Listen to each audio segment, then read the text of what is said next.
Can you guys see the chat right now? It seems I still can't see it. still can. Okay, so yeah, maybe for this time, you can just interrupt me anytime you want if you have any question. I guess that's the best practice for now, because I guess I still need to set up another meeting. So I guess this way is better than the other way. And anyway, I think today you probably won't have that many questions, but if you have any question, just feel free to unmute yourself and ask your question. Okay, so again, I'm going to share the screen and start recording.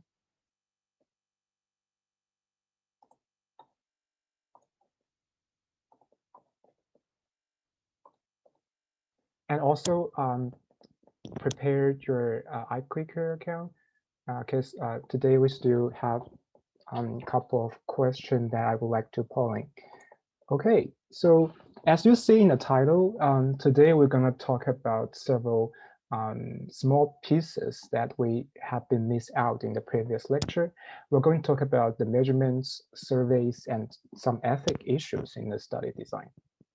So in the previous two lectures, we talked about how we sample the data from our sampling frame. And we also talk about how to design our study. And we talk about observational study. We talk about the experimental design, which their difference is whether we manipulate our explanatory variable or not. But in fact, in the previous discussion, although we are trying to make the whole process more complete, but still we miss a couple of pieces. For example, say we know how to sample our subject, but does that mean we know how to collect our data? So still that part is missing. And in today's lecture, we're going to talk about how we really collect the data after we collecting the units from the sampling. And another way of getting the data, which is very frequently used nowadays, is trying to conduct a survey. So that's also very important. So I would like to talk about it today. And for the study design, we talk about how we designed our experimental design or our observational study such that we can kind of avoid the problem of the confounding effect or some other the problems or challenges that we would face.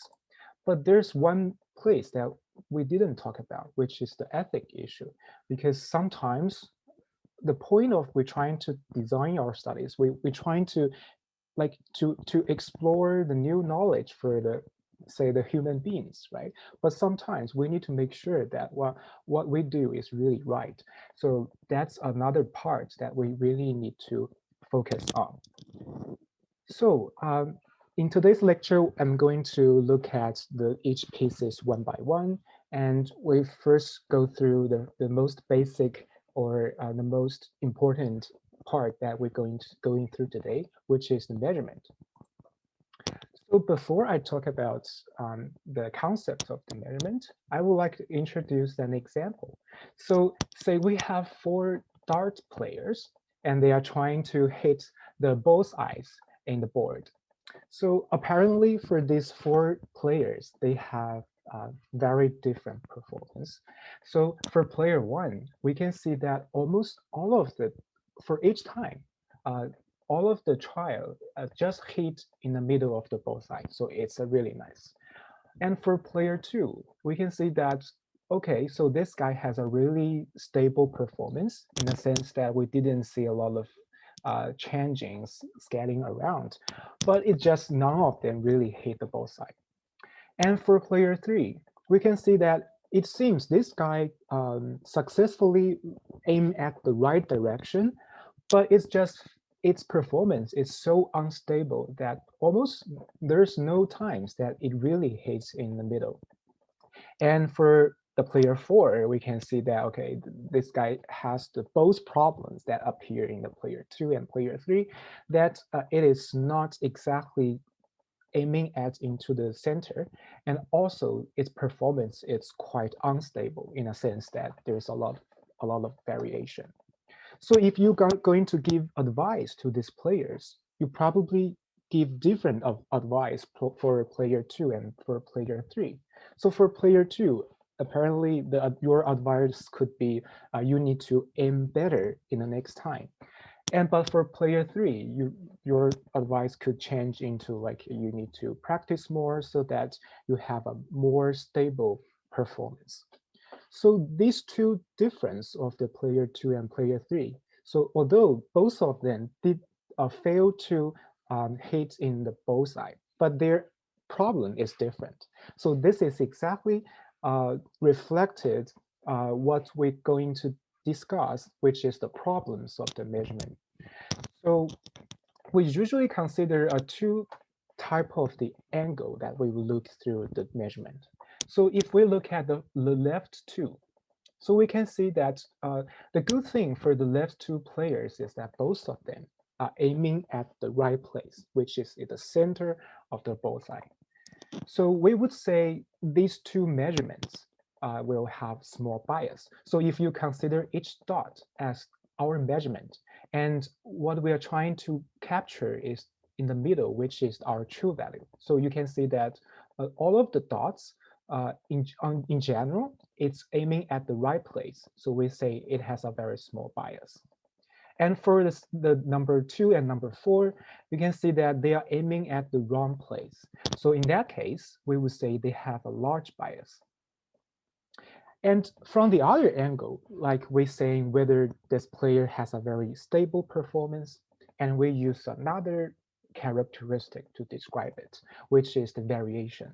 So for the upper two players, we can see that both of them, the good thing for them is that they have a very stable performance. So we would say these two measurements has a very small variation because we didn't see the dots scattering around.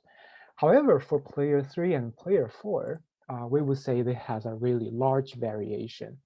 So, so the take-home message for this part is that when we describe the problem of the measures, we're usually looking through the different angles.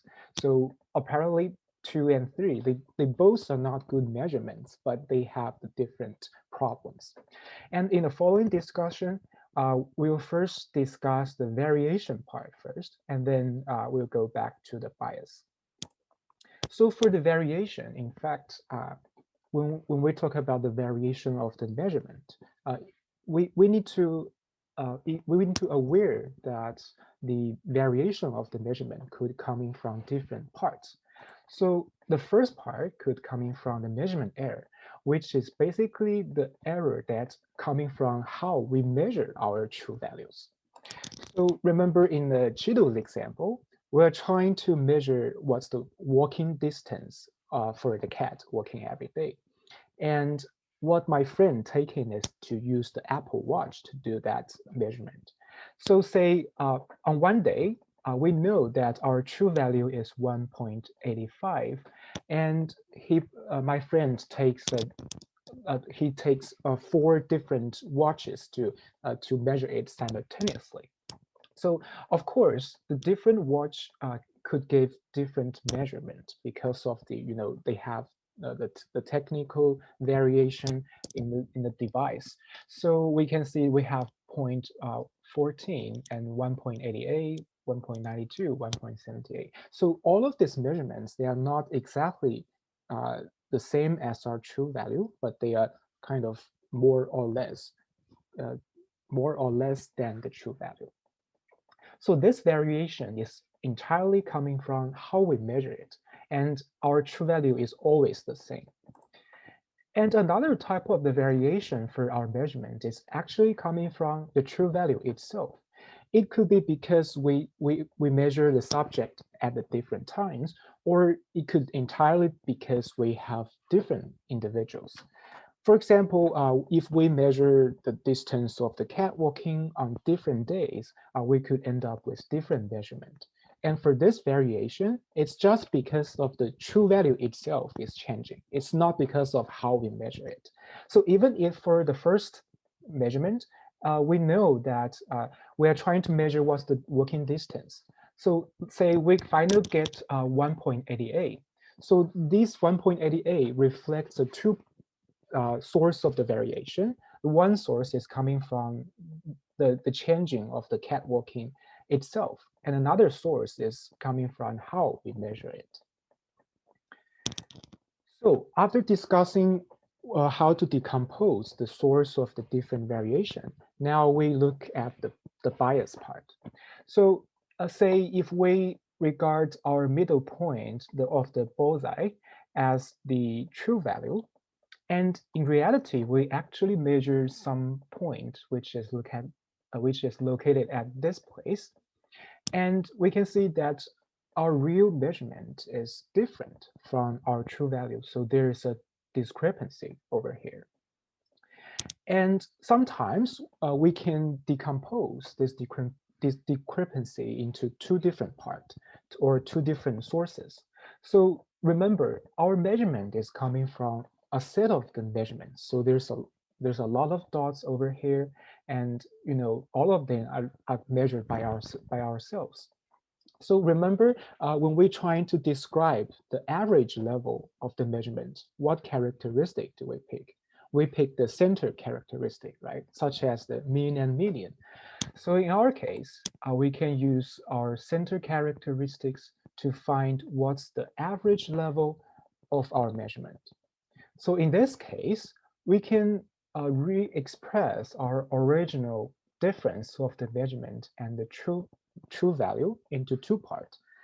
So the first part is the difference between the true value and the center of the measurements. So this is called the systematic error, or sometimes we call it the measurement bias, because this reflects, in general, what's the difference we would see on average. So you can see this difference is a more general sense. However, because when we're taking measurement, the measurement itself could have variation, right? So for our specific measurement, which is located here, we could have another source of the difference, which is entirely coming from the randomness. So for this specific case, the measurement random error will be given by this difference. And if we say we get another measurement at this place, and then the measurement random error will be this place. So as we can see, we did a lot of measurements. So for all of these measurements, the systematic error is always this difference. But the measurement random error could change from time to time. So this reflects our measurement error could have different nature. So in that way, we can re-express our measurement error from two parts. The first part is coming from this measurement random error, and the second part is just coming from this systematic error, or sometimes we call it the measurement bias. So any questions so far?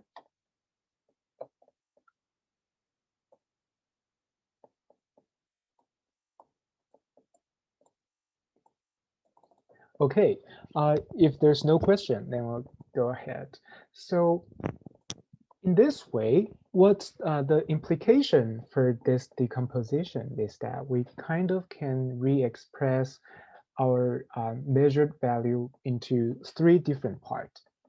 So remember what we get is over here, which is our measurement. And we actually start from our true value. And then we first add up this measurement bias. And then we add up this measurement random error. So which is giving us this kind of equation, which is our measured value is coming from our true value, adding up with the measurement bias and adding with the measurement random error. So the point of doing this is that sometimes if we want to evaluate whether our measurement is a good measurement or not, then we can decompose it into the three parts and look three parts one by one. And so that we can diagnose our measurement value in three different aspects. So for the first part, which is the measurement bias, we evaluate through this term, which is called the accuracy, which says whether our measurement approaches the true value on average. So remember, for the measurement bias, is talking about what's the difference of our true value and our measurement in general. So it's a more like a an average sense. So for example, for if we're comparing these two different measurements, so the first measurement is exactly inside the bullseye, so which means this accuracy is really high. But for the second one, we would say the accuracy is really poor because we see a lot of the discrepancy for the true value and the average level of the measurements. So just keep in mind, for the measurement bias, we are looking at the average level of our measurements. And similarly, for the second component, when we're trying to judge whether our measurement is good or not, we use another term, which is called reliability. So which is saying that whether our measurements produce the exact same value or similar value when measured repeatedly on the same individuals.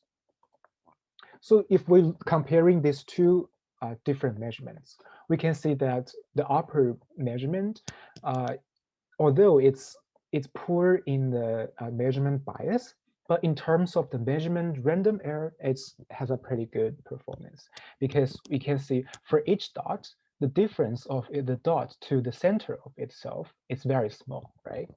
But for the second one, it has a very poor performance in this systematic bias, and it also has a poor performance in the measurement random error, because if you find a center somewhere, and you can see that the distance or difference for each point to the center is very large on average. So this saying that the first plot has a really good reliability, but the second one has a really poor reliability. And if we look at the third component is basically measure whether our true value is good or not. So, sometimes when we're trying to conduct the measurement, sometimes our measurement is not really trying to evaluate our true value. For example, in the Cheetos case, I'm trying to use the Apple Watch to measure what's the walking distance of the cat. But if, say, I choose the measurement of, say, the heartbeat, or the measurement, say, the weight of the cat. So these two measurements is entirely measure the different things. So for the true value itself, it's wrong. So in that case, we judge this aspect through this so-called the validity. So when we say a measurement is valid, we mean that our true value is really evaluating what we're trying to evaluate. So which means whether our measurement actually measures the characteristic of our interest. So trying to keep in mind the difference of the validity and the accuracy. So the accuracy is trying to look at whether our measurements in general is different from our true value or not. But for validity, we're trying to look at whether our true value is really evaluating what we are trying to evaluate. So there's a very subtle difference behind these two. Okay, so let's try an iClicker question to evaluate whether you have understand this or not.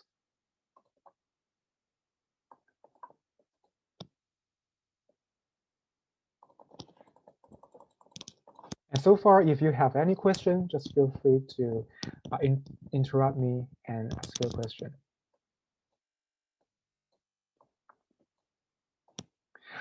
It's kind of silent today, so I'm still trying to get used to it.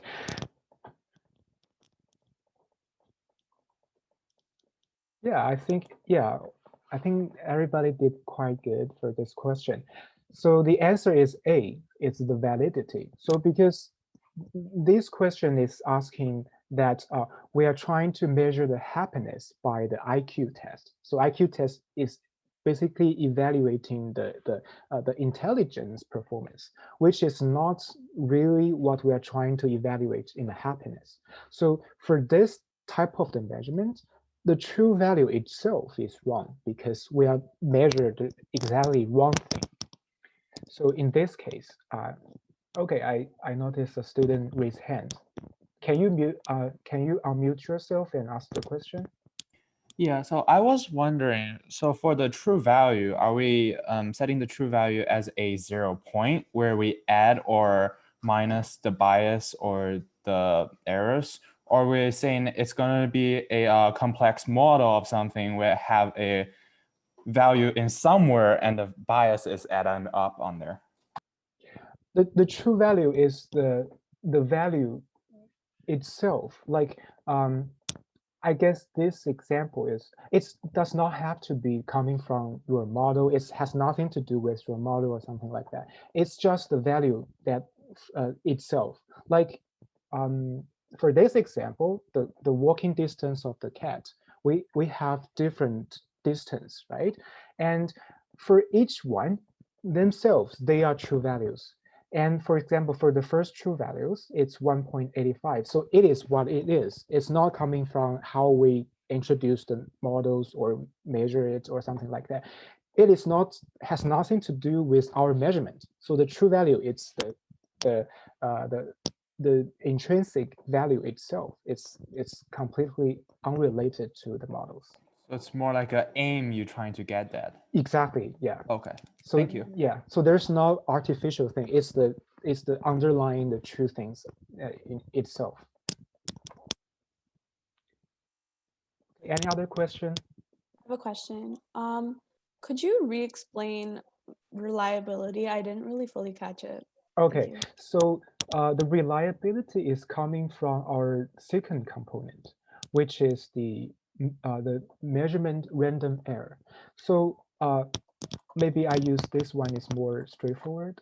So okay, so if you compare this the difference of these two measurements, so the first measurements, so remember for the measurement random error, it is basically what's the difference of our specific measurement point to the centers of our all measurements, right? So if you base on this criteria, if you look at the first one, for each point, the difference of the point to the centers of all our measurements, this difference is small.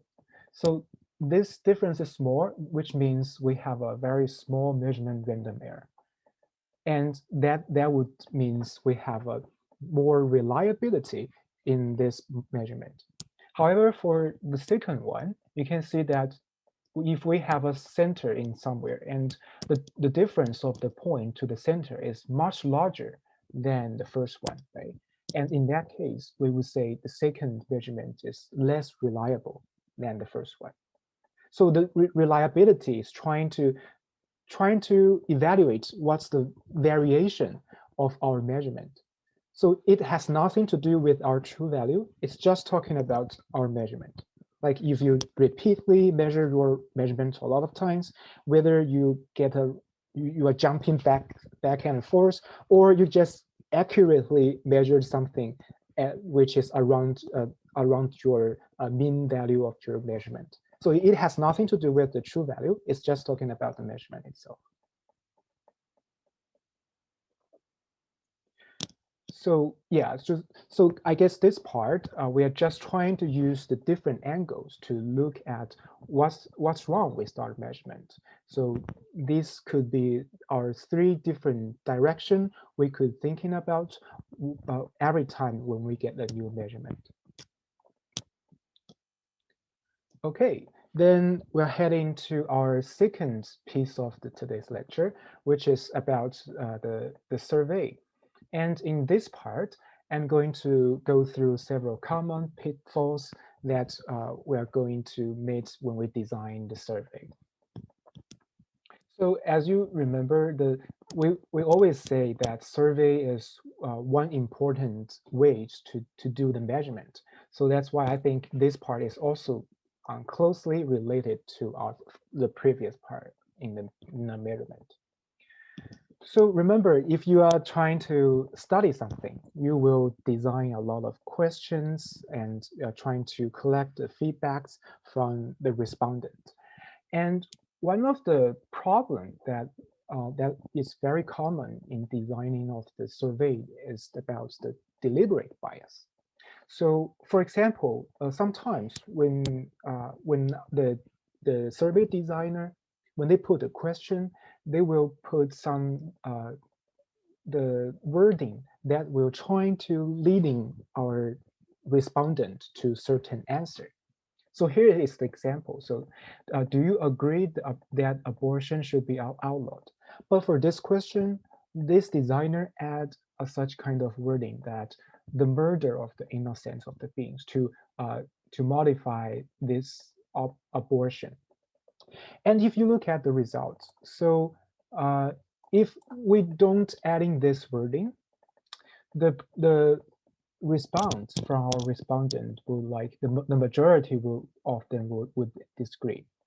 But if you add this word, then although still a lot of people would disagree, but we see a really large gap in the agreement of this part. So basically this wording is trying to persuade or trying to mislead our respondent to certain answer. So which is this is really bad in the designing of the survey. And another typical way that we trying to guide or trying to lead our respondent to a certain way is through the one-side questions. So the one-side question is like this. So there's a two version of the one-side question. The first one is, are you in favor of streaming in the elementary school?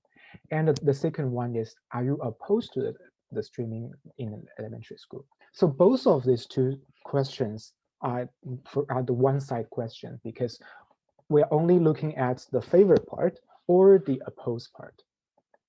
And as you can see, that for the different way you ask the questions, you could end up with the different response from our respondents. If you focusing on the favor, and people seems to be led by the wording you choose, because for when they say favor, they will more likely say no. And however, if you say oppose, which is a really strong word, right? And the majority of them will say yes. And you know the difference between the yes and no, there's still a large gap.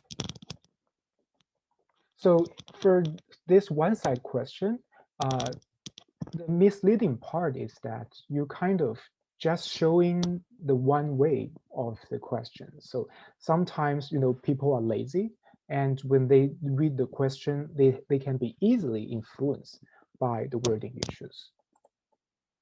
So a more appropriate version of this should be combine the both side of into your question.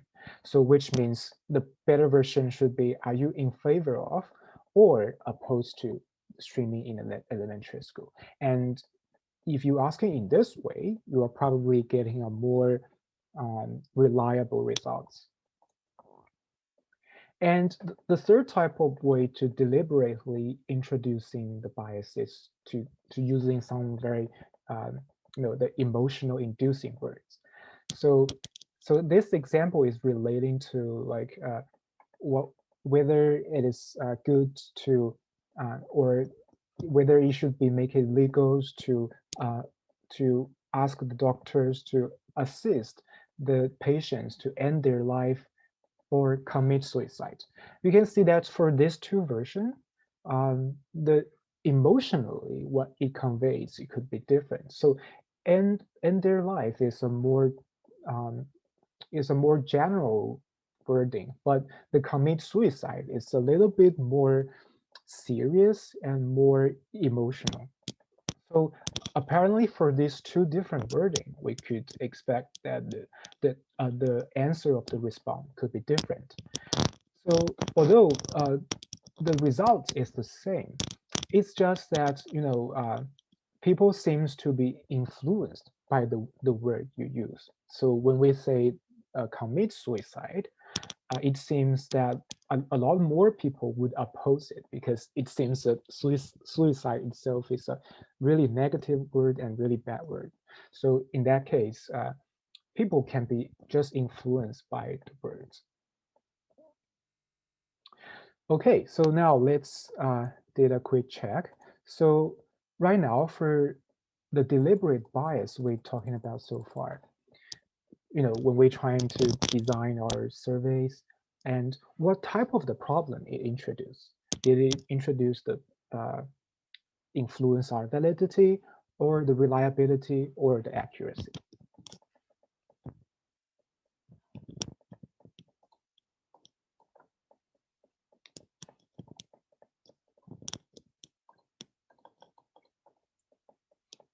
Okay, yeah, I think everybody did quite good.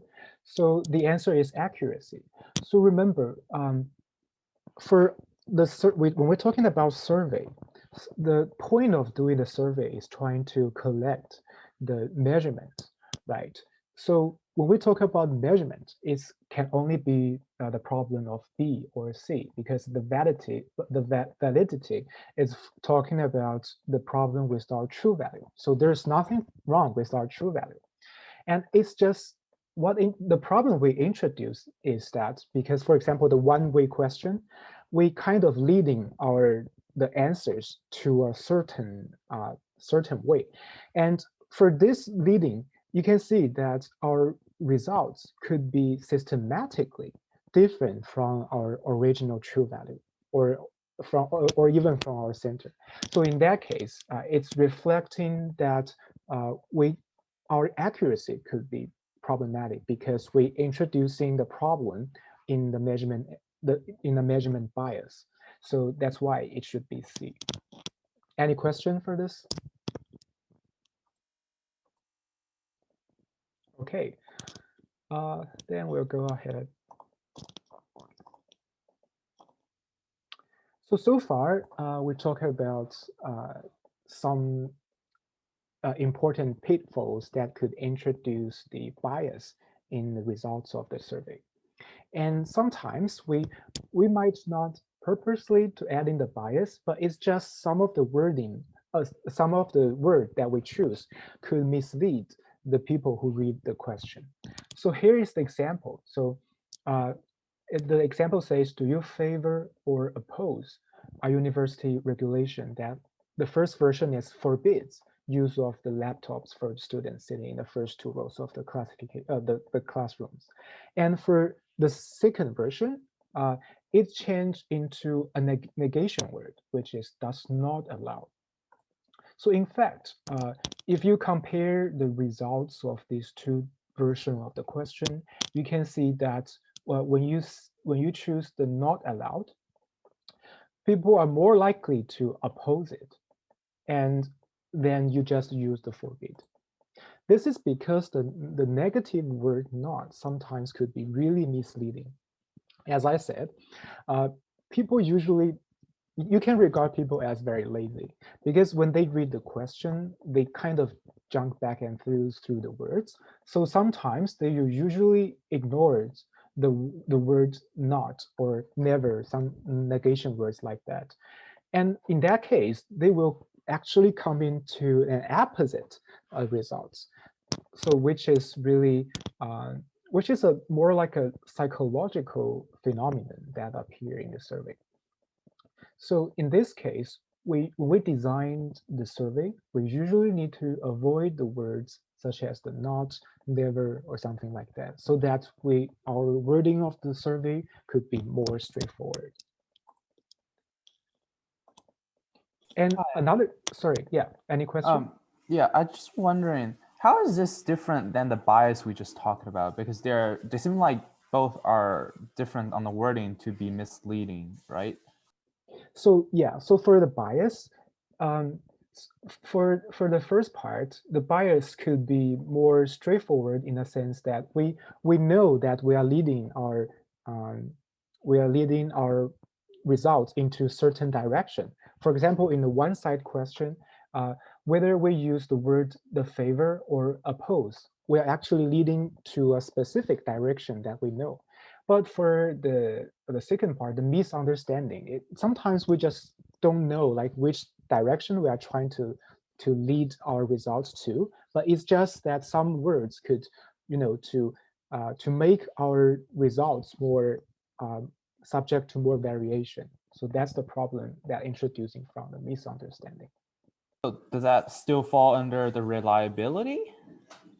So for the misunderstanding, well, because we don't specifically leading to some way, so it's not like the previous. So the previous one is that we damage the accuracy, right? But for the misunderstanding, we could damage the accuracy because, for example, our results could be shifting. The systematic error could be larger, but also we could introducing some extra variation in our measurement. So our measurement random error, that part could also be problematic. So our reliability is also damaged. So this basically damaged from the both direction. Okay, thank you. Yeah, any other question? So Yeah. Oh, sorry. Sorry. No worries. You can go ahead. So to reiterate, Mhm. misunderstanding differs from deliberate because misunderstanding is more unexpected, whereas deliberate, you're actually trying to lead them to a specific response. Yeah, exactly. Okay, thank you. Yeah. So yeah, I guess back to this the equation, because the deliberate bias is more damaging this part. So because we are specifically leading to some way. So in that case, because this part corresponds to the accuracy, right? So that's why we know it's definitely influenced the accuracy. But for the second part, the misunderstanding is just because for ourselves, we don't know what's the mechanism under it. And it could be influenced our measurement bias because it could lead our, you can have a larger systematic difference between our measurement to the true value, but it also itself could also introducing the extra variation. So that's why the measurement random error is also influenced. So in that case, it's a more I would say it has a multiple problem that it introduced. Any other question? Yeah, I just wanted to ask something really quick. So I guess you're encouraging us, like if we were to ever write a survey, to not use the word not or never. But let's say you are, conducting an experiment or something. Could you like bold them or highlight them or underline them? Could that be something that Yeah, experimenters do to like help them, I guess? yeah, I think that's a possible solution for that. But still, sometimes if you have a better choice, like if you can use more straightforward words, and that's even better. Just because, like in my midterm one, although I trying to bold some important piece of the information, but still there could be some student miss out of it. So sometimes I guess just trying to use more straightforward is a easier solution for that. But definitely, I agree that you trying to bold it or highlight it could helps to reduce that kind of misunderstanding. Okay, thank you so much. And also another type of the misunderstanding is entirely coming from the word we are using. So for example, if you ask the question, do you use drug in the past 5 years? And if you answer this survey, people might be very confused because what do you mean by drug? Do you mean like the medicine prescribed by the doctors? Or do you mean just the illegal drug? And also, whether you mean that it could be a common substance such as the caffeine. So as you can see, some of the words it could be really misunderstanding if you don't put some illustration or explanation for the words. And in this case, the problem, as you can see, we definitely damage the reliability because we allow for more variation in our response, because some people is response based on their understanding as a medicine, and some people might respond as their understanding of the illegal drug. So you can see your results is more is scattered even more than before because you kind of introduce the extra variation here. So the third part of the misunderstanding coming from the unnecessary complexity. So in this part, the question is, do you support the president's healthcare plan? And that's not it. And it's come with another description, because it would ensure that all Americans receive the health care, the health coverage. So the misleading of this question is that sometimes when people trying to answer this question, they are not they are not sure like which part should they really focus on. Should I respond according to whether I support the president's healthcare plan, or I should answer the second half, which is whether it really ensures that all Americans receive the health coverage. So, this unnecessary complexity, although it seems you kind of adding a more illustration or description for this question, but sometimes it will just mislead the individuals when they're trying to do the response. So similarly, for this type of the misunderstanding, it will also damage our reliability of the results, because people would respond based on the different part that they are trying to emphasize on. So some people will react based on the first part, and someone will react on the second part. And so that's you kind of introduce extra variation. So that's why the reliability in this example is damaged. Okay, any questions so far? If there's no any question, I'm going to let's do a discussion about the case study. So right now I'm going to show you this question, and like before, I'm going to break you into small rooms with 2 or 3, and you're going to discuss what's the problem in this survey design. And there could be multiple problems that appeared in this question. Okay, like before, if you don't want to join the discussion, you can just click cancel and stay in the main menu. And if you would like to join, you just click accept.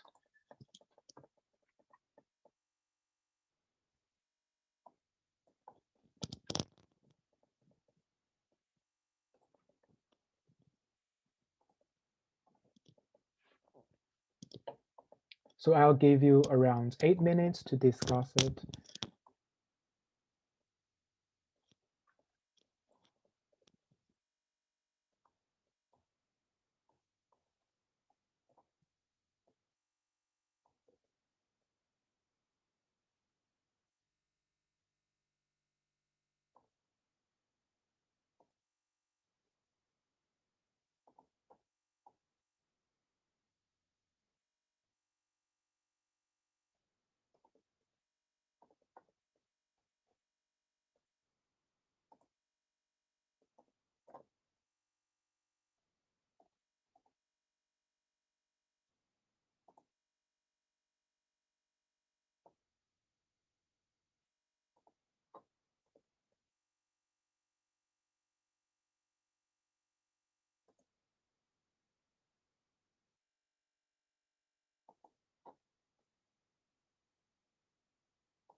Can I have another question? Yeah, sure. Yeah. I'm just thinking this at a like a mathematical view. So we have the variation. Is that what is it? I forgot the name. Well, we have the bias and the measurement random error, right? Yeah. Random error. So as we said about the misleading words, which it affect as a variation, but also because it's affecting the variation, so it will affect the bias, right? Sorry, can you say again? So because we are affecting the variation, right? So that's going to affect the accuracy? No, not accuracy. The variation is for reliability, right? You remember we have 2 versions of the board. If we talk about variation, some result is more clustered in the middle, and some result is more scattered around. In that case, the more the scattered around will be less reliable, right? Because when we introduce the misleading or misunderstanding in the words, and people might might react differently according to their understanding. So we kind of adding extra variation. So you would say a more scattered uh, response in the board, right? So that's actually corresponding to the reliability. Yeah. So, but at the same time, it will affect the bias number because it varies, like it's spread out more.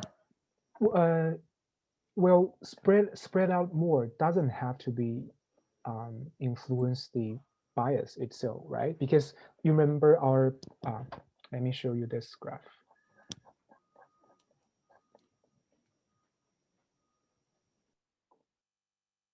So for player 1 and player 3, right?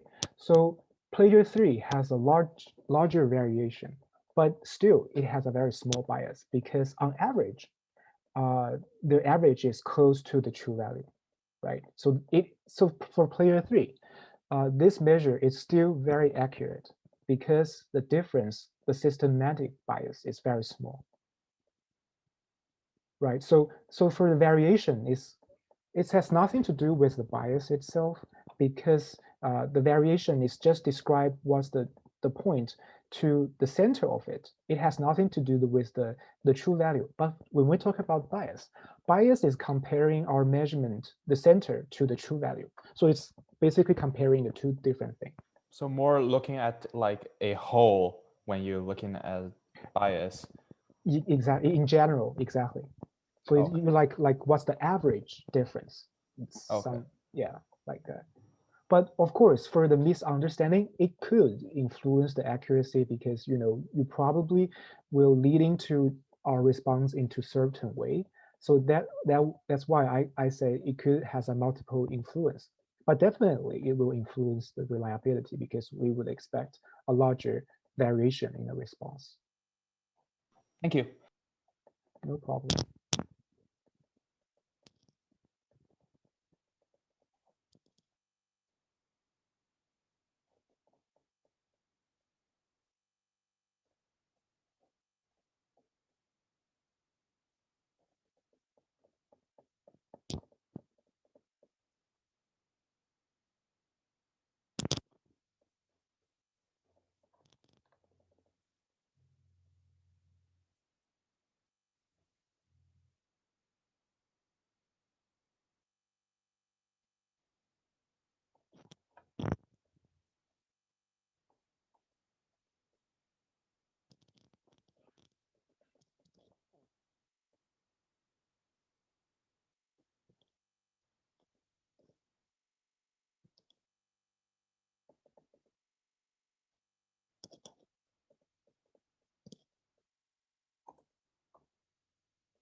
Okay, 20 seconds left.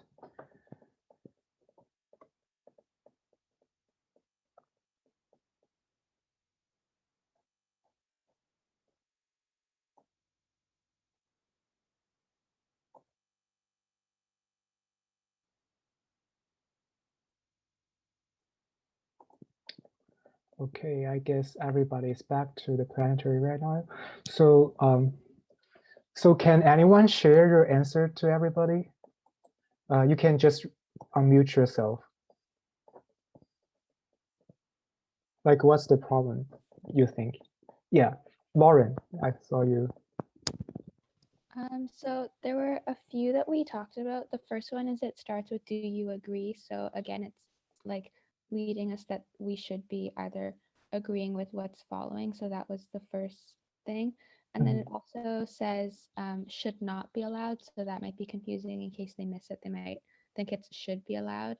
And then we didn't talk about this one, but I think maybe watching, like now that I look at it, watching TV, playing computer games, and listening to music.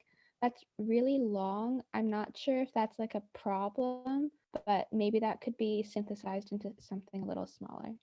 Yeah, that's actually very good. So you actually find all of the problem that I think could be the problem. So yeah, the first one is about the agree. So it's a one-sided statement because we only talk about agree, but the better version should be like, do you agree or not agree? So that will be or agree or disagree. So that will be a more balanced question in the design. And another question is the word not that appeared, which could, for some people who reacting the question, they could just miss out this word. And exactly, the last problem would coming from this unnecessary complexity because it talks about three different pieces of the information simultaneously. So sometimes people might have different ideas in a different piece of the information. For example, some people might feel like, okay, I think BMI is not related to the listening to the music, but I think it probably related to the watching television and the playing computer games. So in that case, you kind of this complexity, you kind of gives people more chance to introduce their variation because some people might respond this based on the judgment of the watching television, and some people will react according to the listening to the music. So you kind of just introducing the extra variation for this part. So for a better version of this question, you can break these three pieces into separate question, and or you could give a specific instruction like what you are trying to focus on. So that's possible solution for this part. Okay, so that's really great that you guys I think you guys really understand the problems that in the surveys. So now let's take a 10 minutes break, and after that we'll continue to talk about some other problems that could appear in the survey. So let me see what is.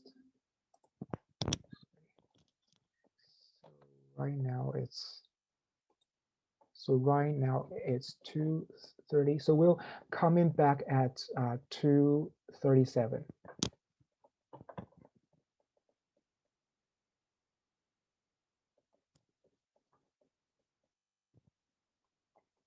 Yeah, if you have any question, you can just ask me.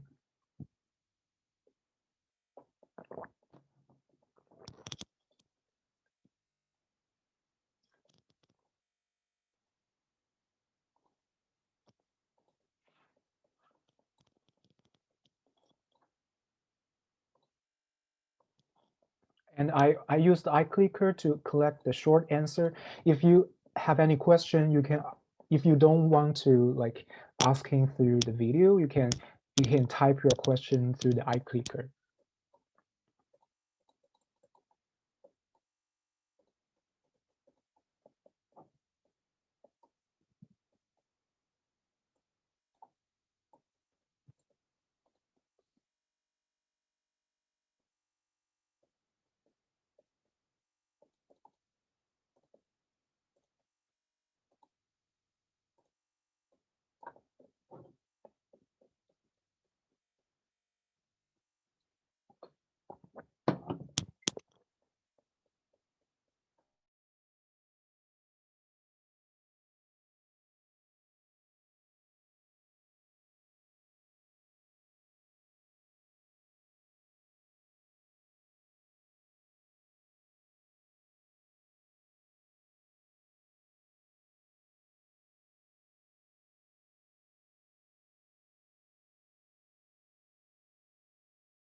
Okay, I see a question right now. So just a question asking, explain again about the problem in the third part. Okay, so for this part, it's actually coming from the unnecessary complexity that in this part, you're actually asking 3 questions simultaneously. So, so some people, it's because you're asking 3 questions and you squeeze it into the 1 questions. So people might react or respond to this question according to one of them instead of combine them together. So for example, so this is saying that whether the BMI is related to the watching television, playing computer games, and the listening to the music. But for example, some people might feel like, I think it is associated with the watching television and the computer games, but not associated with the listening to the music. So in that case, I would disagree. But another people, for say, he has the same judgment based on this. He also believed that it is associated with the watching television, associated with the playing the computer games, and not associated with the listening music. But for this guy, he feels like, okay, since the majority of them satisfied, so I will answer yes. So see, in this way, although people have the same judgment, but they end up with different response. So that's entirely because you introduce the complexity in the survey. So if you just ask, okay, do you agree that uh, actually you didn't shouldn't including this at all. So if you just ask, say, do you agree that BMI should not, the people should not be allowed to watching television, and then people will just respond based on their judgment of the watching television, and there's no confusion coming apart. So that's why for this part, this complexity is a problem.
Okay, so now I see another question to explain the difference between the measurement random error and the measurement bias.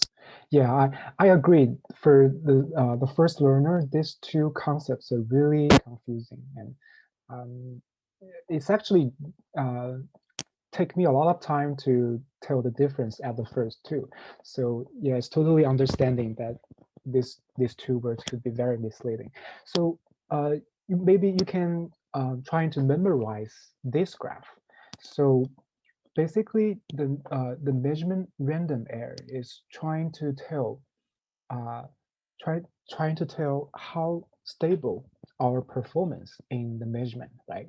So remember, when you're trying to look at how stable your performance is, what you are trying to compare is your specific measurement with the center, which is the average level of the measurement, right? So so so for this part, the measurements can be randomly taken in any place around our center of it. And on the other hand, for the systematic error, it is reflects systematically what's the difference of our measurement in general, difference to our true value.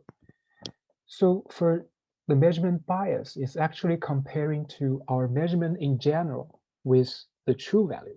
So it's not just comparing with the measurement itself. And to see the difference, if for the measurement random error, what we compare is our measurement itself. It has nothing to do with the true value. So it's actually looking at the two different components between the difference of our measurement of the true value. So you introduce a certain a new dots, and you use these dots to decompose your original difference into two parts. So that's the difference of we introduced in the measurement random error and the systematic error.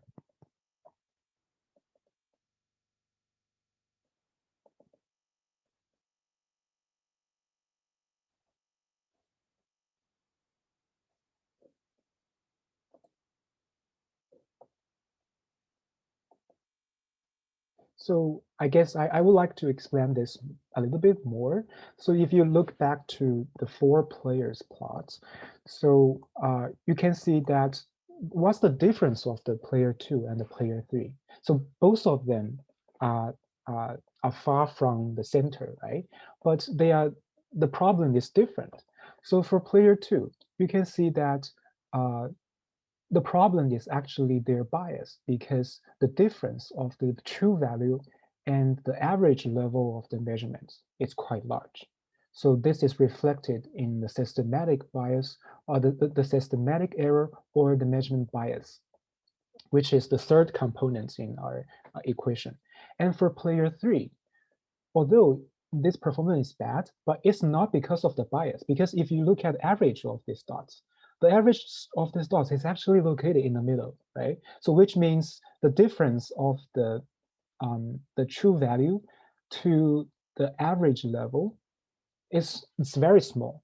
So there is very small systematic bias, or we would say there's no systematic bias. But problem for this is that for each measurement, the distance or the difference of the dots to the center is quite large. So that's why we would expect this has a very large variation. So just trying to distinguish these two differences. Yeah, Vikash, you have any question?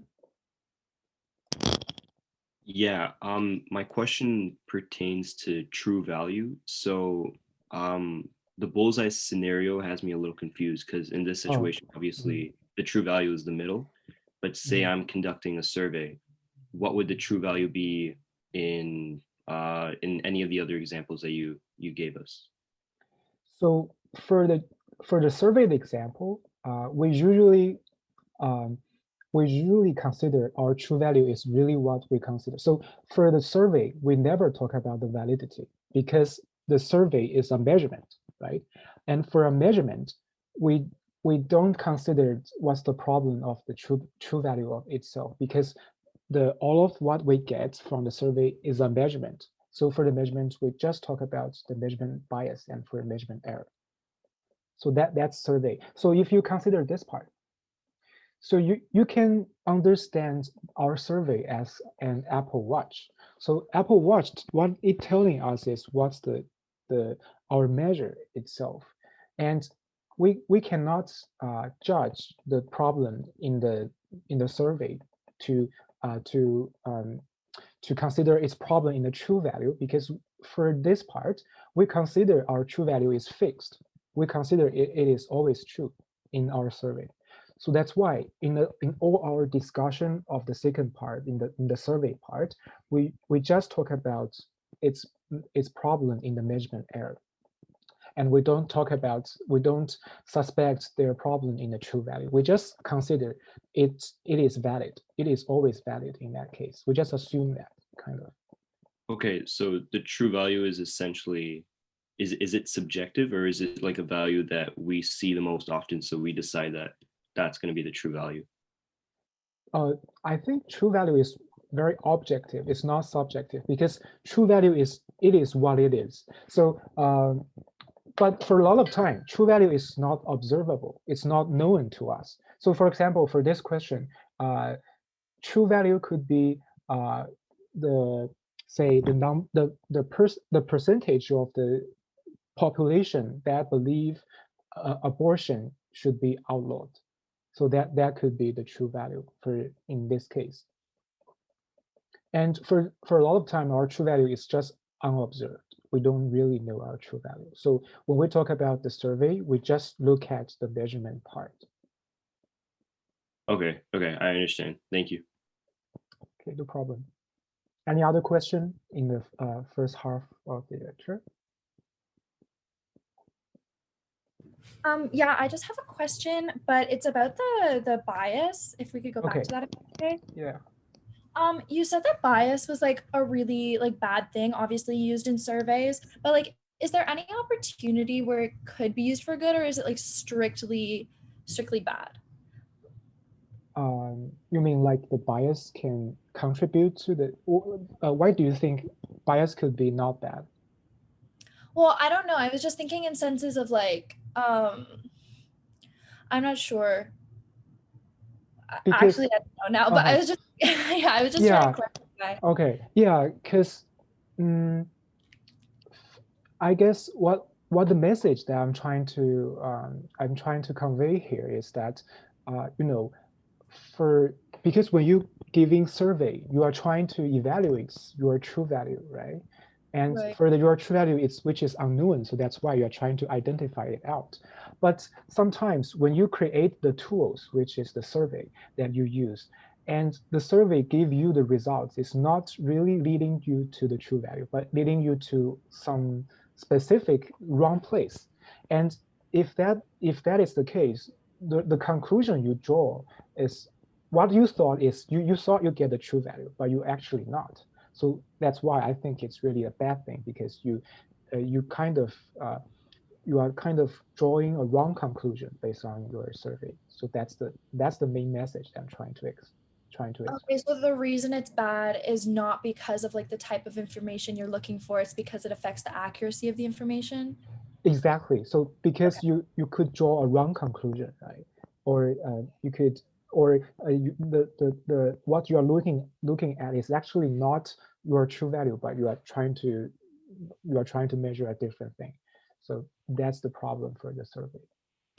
Okay, thank you. Sorry if that was a dumb question. No, that's not it. I understand. Yeah, another question. I'm pretty sure someone already asked this, but I was just like wanting some confirmation. So on the first slide talking about measurement with like the bullseye example, yeah, I'm still a bit confused by the bias aspect. I understand the variation of like in some, you know, they're really spread out and others they're not. But for the bias part, I'm still confused. And I was wondering if you could clarify one more time. So remember when we're trying to tell the difference of the bias of the variation, it's just what it's just what part you are trying to compare with. So the bias is comparing the average level of your measurement with the true value. right? So like And then for the true value would be in like bullseye, correct? the bullseye, yeah, in the center of the bullseyes. So Yeah. so the first one, the average level of it is very close to it, right? Yes. Close to the bullseye. So that's why we say it has a very small bias, which means it has a very high accuracy. But for say players 2 and 4, you can see that the average level is far from your bullseye, which is your true value. So which means you have a really large bias. Are you using accuracy and bias interchangeably? Because accuracy is describing whether we have a bias or not, right? Yeah.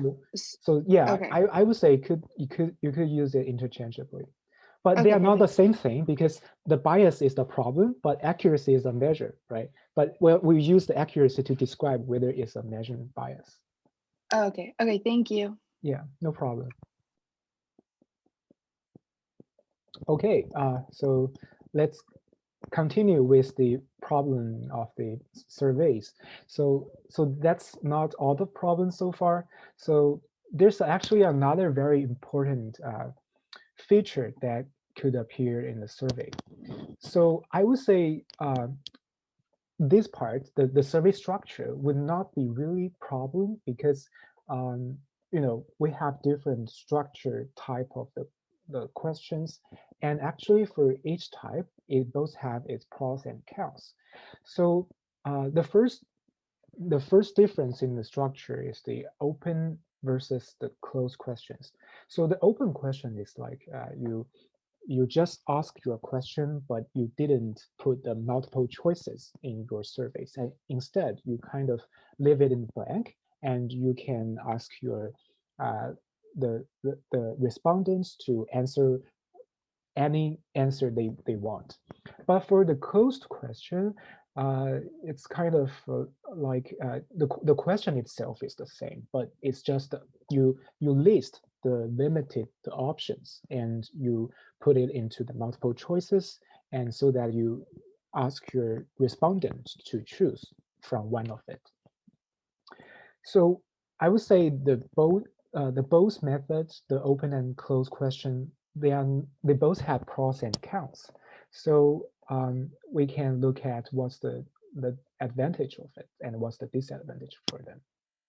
So does anyone want to share what your initial guess for the problem or the disadvantage for each type of the question? Like, what's the problem for the open question, or what's the problem for the closed question? Anyone wants to share it? I can share something. I can share. Oh, go ahead. Yeah. I guess I'll just go ahead. I'll just say one thing. For the open-ended questions, I don't know how, this is still technically possible, but I don't know if it would actually happen. But if everyone had like a different answer, that would be really hard to organize, I guess, or I don't know, somehow like display it on a chart. Yeah, that's all I have to say. Yeah, that's a very good point. Any other thoughts? So to add on to what she said, essentially it would be very difficult for the results of that to be reliable, because you're having such a huge there's such a huge difference in answers that you can't really rely on the information depending on how you're trying to present the data. Oh, that's a really good point, because I'm very happy you used the term reliable, because you introduce the variation, and that's definitely related to the reliability of your measurement. Yeah, I guess both of you give a very good point. So for the open questions, the problem is exactly like you said. It's really hard to summarize from all of those different response. As you can imagine, the respond themselves are really unorganized. So for example, some people might respond in a very general sense, and some people might just respond in a more specific way. So in that case, how would you collapse your results, and how would you summarize the results? That's really hard. And instead, for the closed question, the good thing is that you can easily summarize it, because you just give them the options, and they will tell you which one they prefer. But the problem for the closed questions would be sometimes as a survey designer, we might miss several important factors or important points. And in fact, although this problem can be solved by the open question, because for the open question, people can answer whatever they want, so it's less likely to miss the point because of us. But still, for the open question, there's another problem that sometimes the respondent might miss out important option themselves. So here is an example. So so in this survey, we are trying to collect the people's idea about what they think is the most important national or world event in the last 50 years. So if we ask in the open question, and if we summarize the results, and you will end up with the 4 top answers, which is about like the World War II, exploration of space, and assassination of the Kennedy, and the Vietnam War.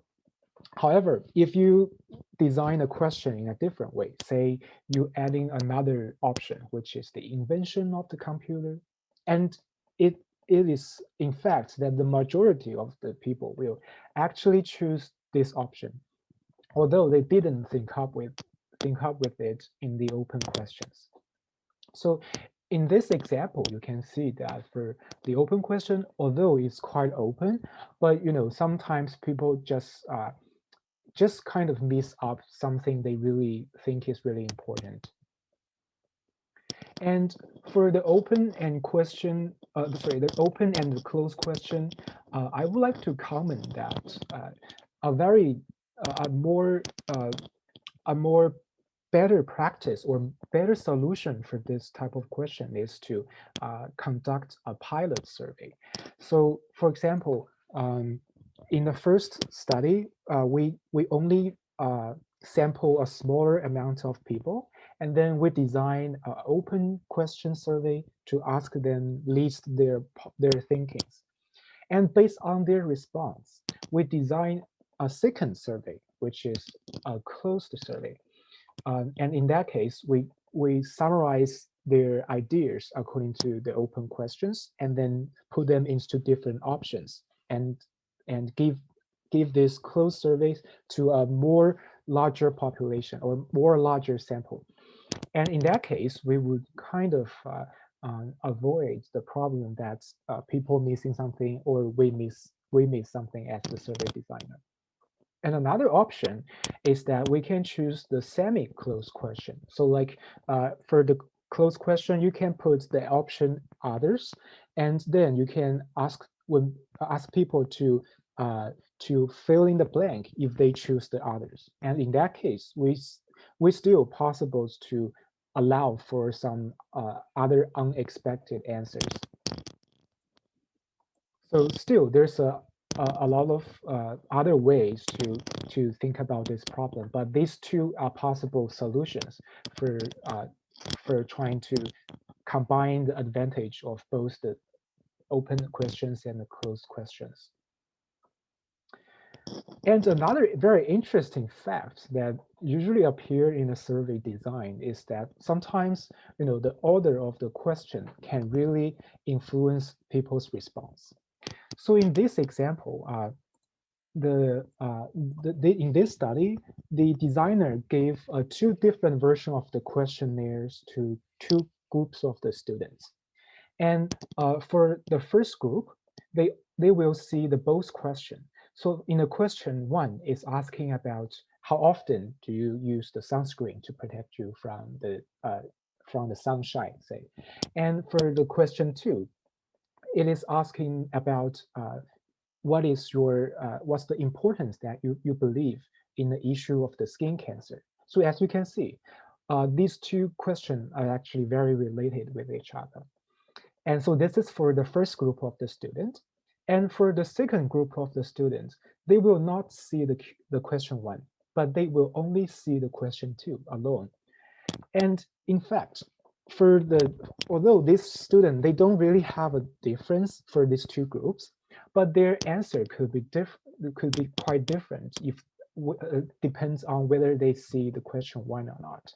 So for the student who's seen the question 1, which means they seen the question about to use the sunscreen to protect their skin, they are more likely to give a more importance on the issue of the skin cancer.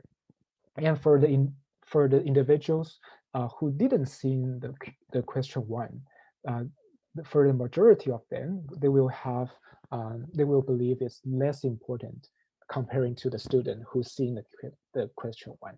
So this is a very interesting fact that sometimes, your previous question could kind of introducing some prior information to your responder, and sometimes this prior information themselves could be interact with each other. So this is a very interesting fact that sometimes when we design a survey, we need to keep in mind that the interaction between a question could affect our results. So far we have talked about the deliberate bias, and which is the bias, and also the misunderstanding, which introduced both the variation and the bias. And also we talk about the different structure, which could be good or bad. And finally, we have to admit that people don't always tell the truth. So that's basically about the participant behavior. So there's a very interesting fact that people tend to have the desire to please the survey giver. So for example, the most straightforward question would be like, will you vote Trump? And in fact, I guess this is exactly the problem in the polling in the 2016. So the majority of them say they won't vote Trump, but the answer, you already know. In fact, this is exactly related to this problem that people tends to please the survey giver. And for the reasoning of this is mostly coming from their peer pressure, or they don't want to make other people think badly on themselves, or they don't want to behave quite differently. So especially for those individuals who the surrounding peoples are having another choices. So people might just hide their opinions among themselves. And another interesting fact is that people don't want to act like a idiot or a stupid person. So they will try to pretend that they know a lot of things, and they are trying to at least show the good image of themselves. So sometimes this could introduce some bias in the survey sampling. So for example, if you ask them, do you plan to vote?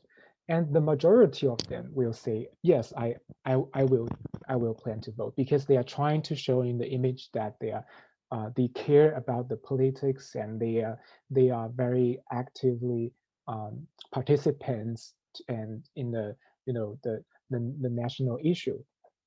And in fact, in reality, although a lot of people might say they want to or they plan to vote, but in reality, not all of them will really act like they said. So in fact, in the polling techniques, what they ask is not about do you plan to vote or not.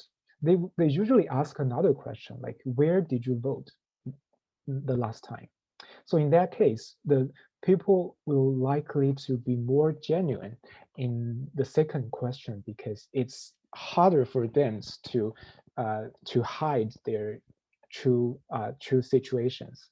So that's a very interesting fact for this two different ways that could influence our participants' behavior. So as you can see that we do trying to avoid this problem, because yes, we have a question so far. Yes. Yeah, I just have a good question. So what I wanted to ask was, for the part where you said that they would ask a question like, where did you vote last time? To know if like they're being honest, would you put like like fake places? Like, is that what you would do? Like, is that allowed?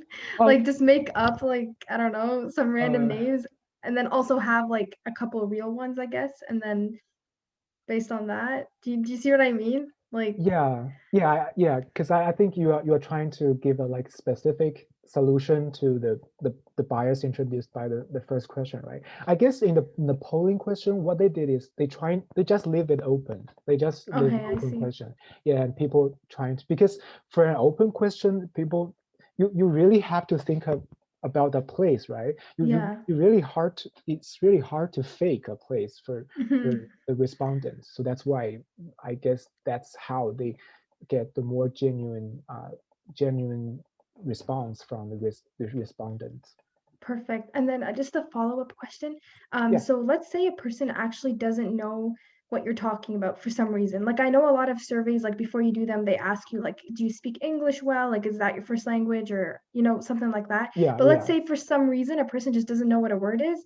And let's say one of the options, like there aren't any options that say I don't know or I'm not sure, then that could also like affect the results, I guess, right? Like I don't, do you know what I mean? Yeah, that's a good point. So the reasoning of designing the I'm not sure button or the option for like a NA for that part is kind of it's you can consider that as a flag for when we do the survey, not all of the response are eligible for our final analysis.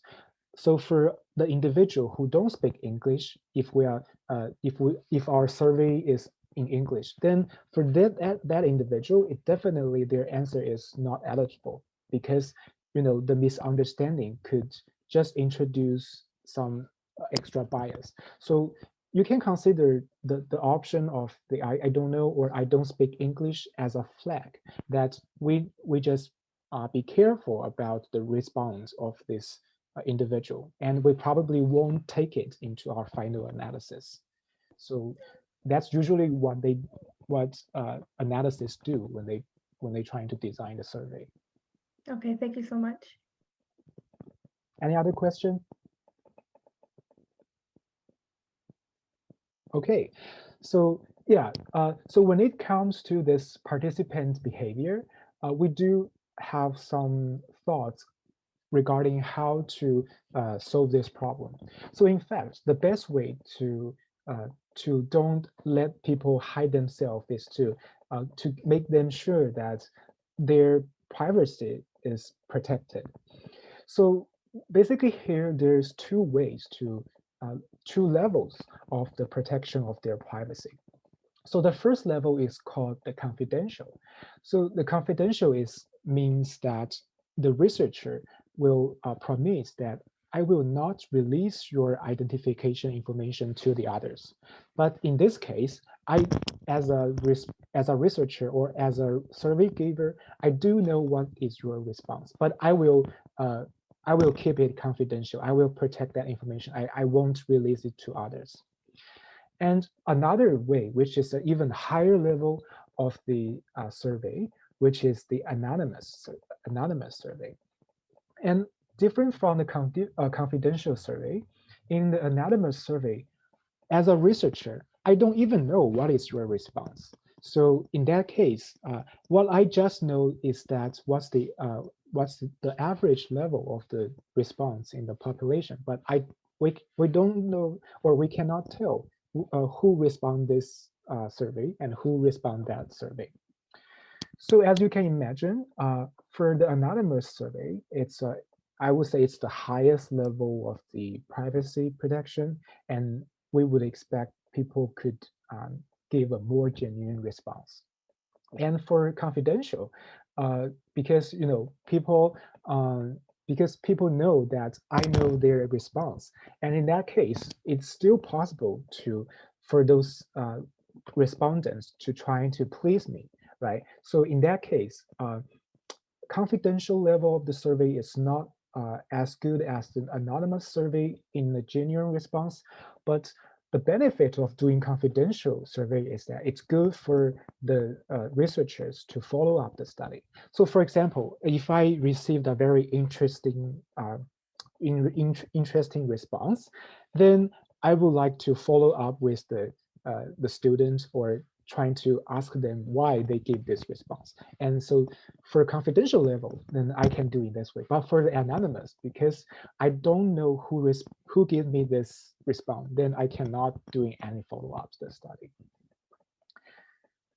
So I guess in the application form of the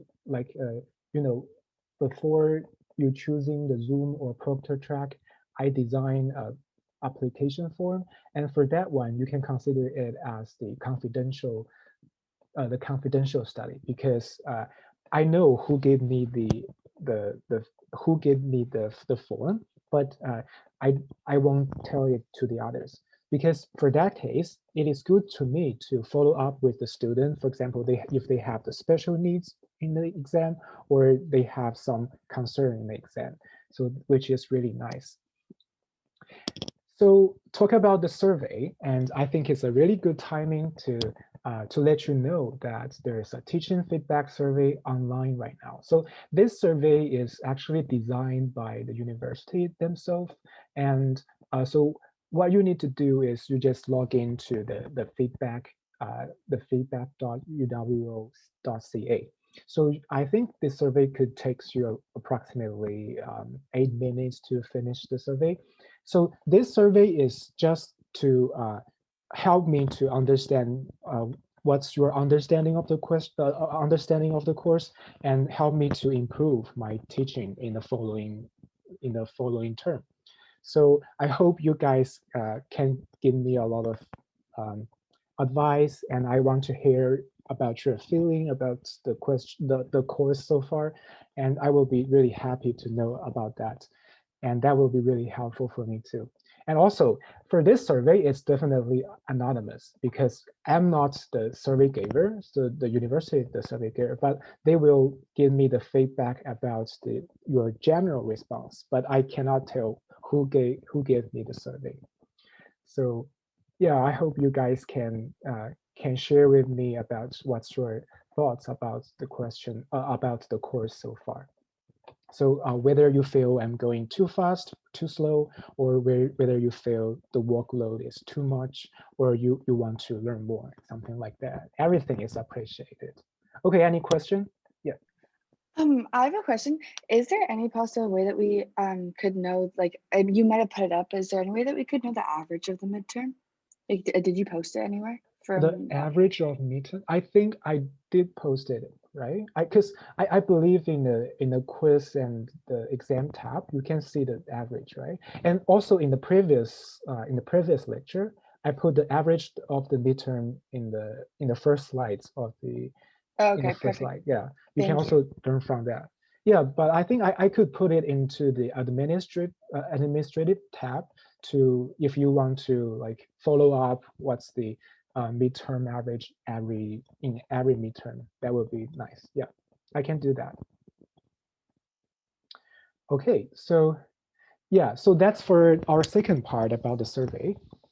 And for the third part, which is the follow-up topics with the study design, which is the ethics part. So what is ethics? If you look it up through the dictionary, you will kind of see that it is something about right and wrong, and it is not just about science, but also philosophy, which is dealing with the conduct, duty, and judgment. So here, I would like to use the example that I used before. So remember in the previous lecture, when we discussed the cohort study, we used the example of the smoking status with the association between the smoking status and the outcome of the lung cancer, right?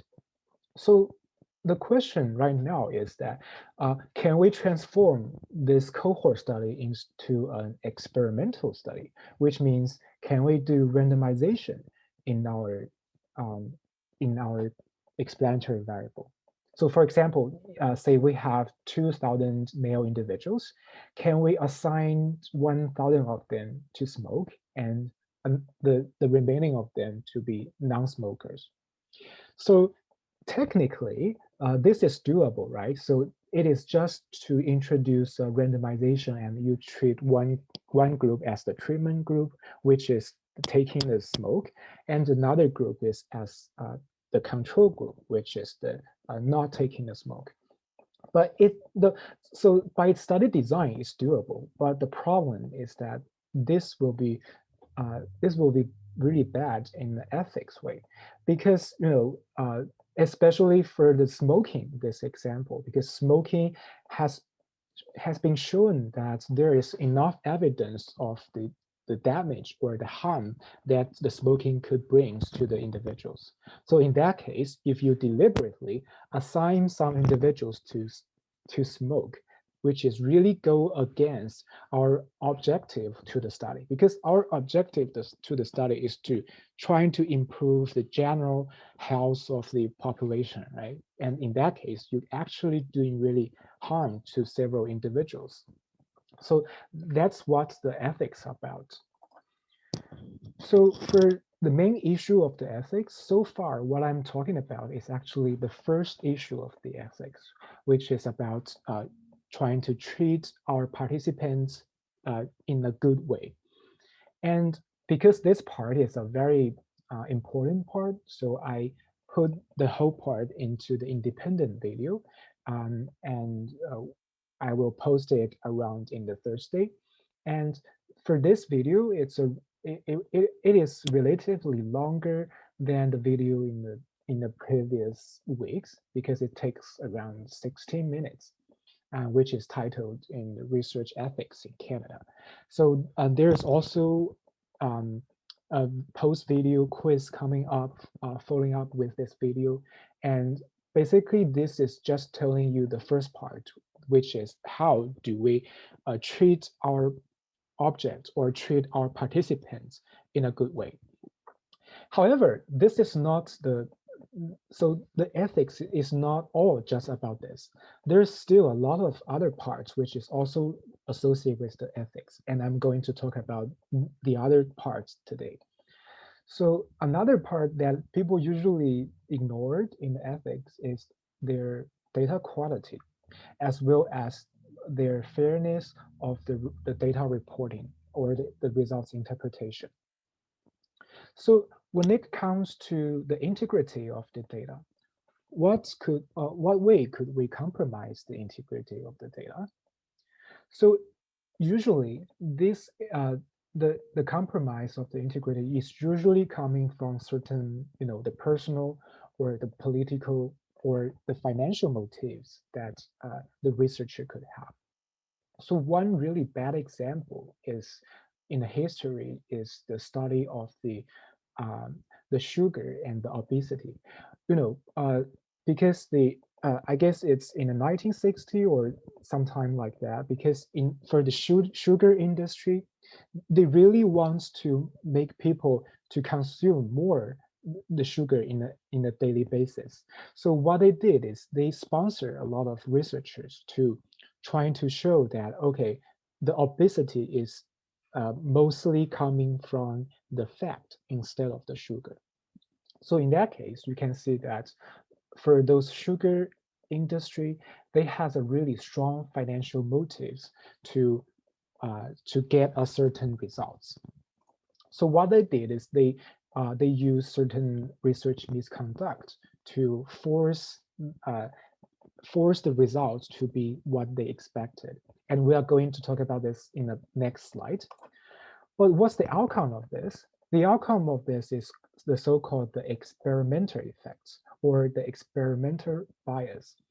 So, so this is usually referring to the fact that for a researcher, I know there's a certain conclusion that I'm trying to reach. And I also recruit several data or also other, other information about the study design. So I'm trying to use some way to such that I can finally reach the conclusion that I want to draw. So for example, in the sugar industry example, the researcher, they are trying to show that the obesity is strongly associated with the fat instead of the sugar. So this is called the experimental effects.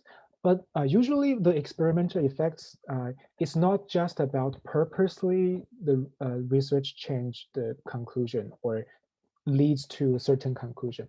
Sometimes the experimental effects could also refers to the scenario where the researcher could be unconsciously reaching to some certain results. You know, sometimes when the researcher trying to conduct the research, they have some underlying assumptions or some underlying belief.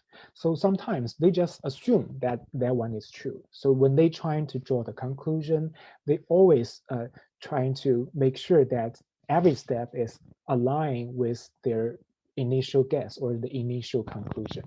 So which is really bad, in fact, in ethics. So to fix this problem, the solution, actually, I already talked about this in the previous independent video. So the solution is to blind the researcher.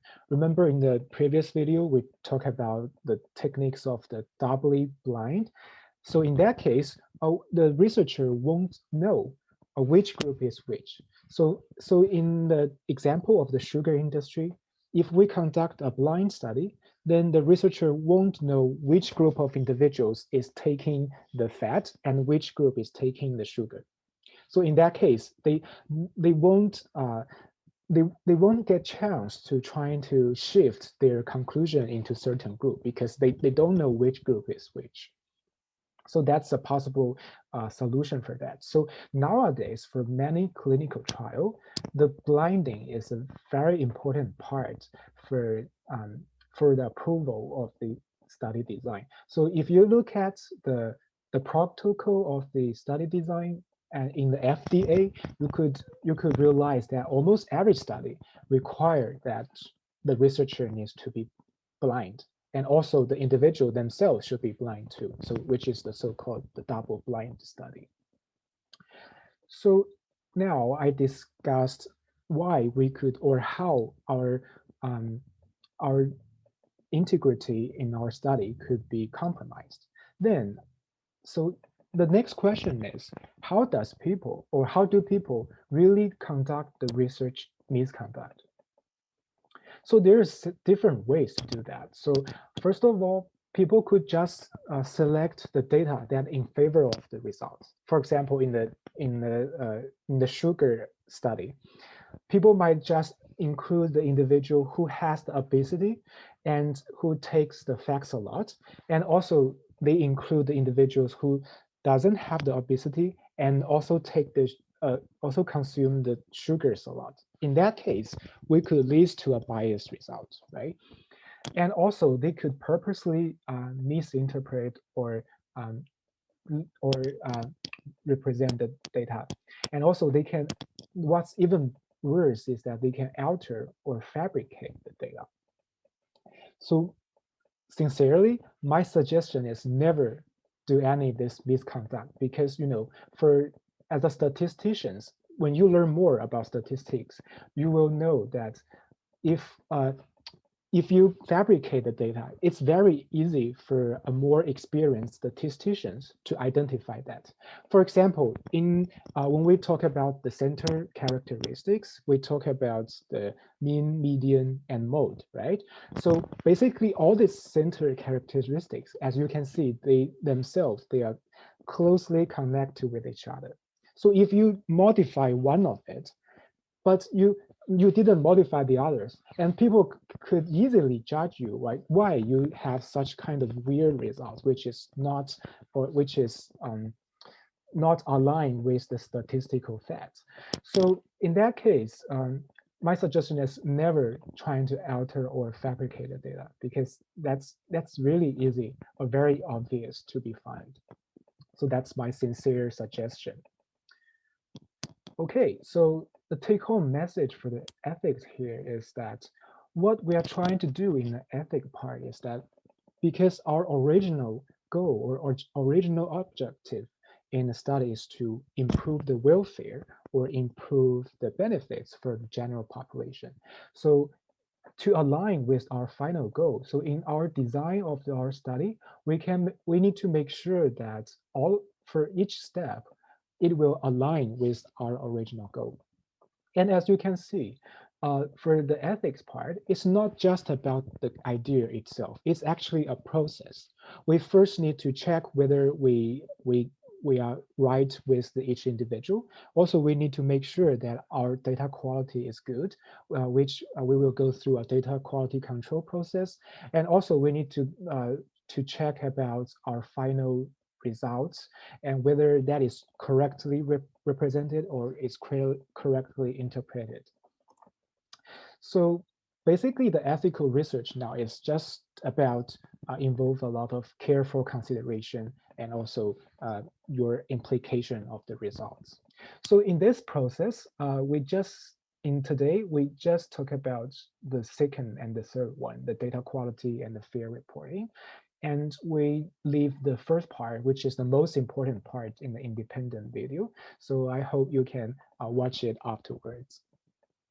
Okay, so this is so much for the material for today. Any question about the ethics or the survey? If there's no question, I'll briefly talk about the second midterm. So the second midterm, the coverage will from chapter 4, which is the sampling, to the chapter 6, which is what we talked today. And it will include the independent materials, the 3 principles of the experimental designs, as well as the research ethics in Canada. And as like the last time, we still have 2 different proctoring approach. And if you would like to switch the approach, so you could fill in the application form where you could find in the administration tab in the course website. And if you want to switch back from Zoom to the Proctor track, you can just send me an email. So the format of the midterm 2 will be the exactly same as midterm 1. And the question number is approximately 20, which is the same as the midterm 1. And the difference is that for midterm 2, there is no calculation that will be involved because as you see from the chapter 4 and chapter 6, what we're dealing with is mostly just the concepts. So for midterm 2, we won't do any calculation. So the other part, I believe, is the same as the midterm 1. And if you have any question, you can just feel free to let me know. And finally, just a kindly reminder that the due date for assignment 2 is on the next Monday. So I do accept the late submission, but for this time, there will be a penalty for the late submission. Okay, so that's pretty much the material for today. So if you have any question, you can just let me know. And if you don't have any question, you're good to go now, and I'll see you the next week. Okay, yes, Kelly, do you have a question? If we used Zoom last time for the midterm, do we have to do the application again? Oh no, you don't have to do that. But for this time, I'm trying to make it more organized than the other time. So I will send you an email about what's the specific time that I would prefer you to come, and so that we would have less waiting time than the last time. Okay, thank you. Yes, Dina. Yeah, I just have a quick question. It's not about the midterm.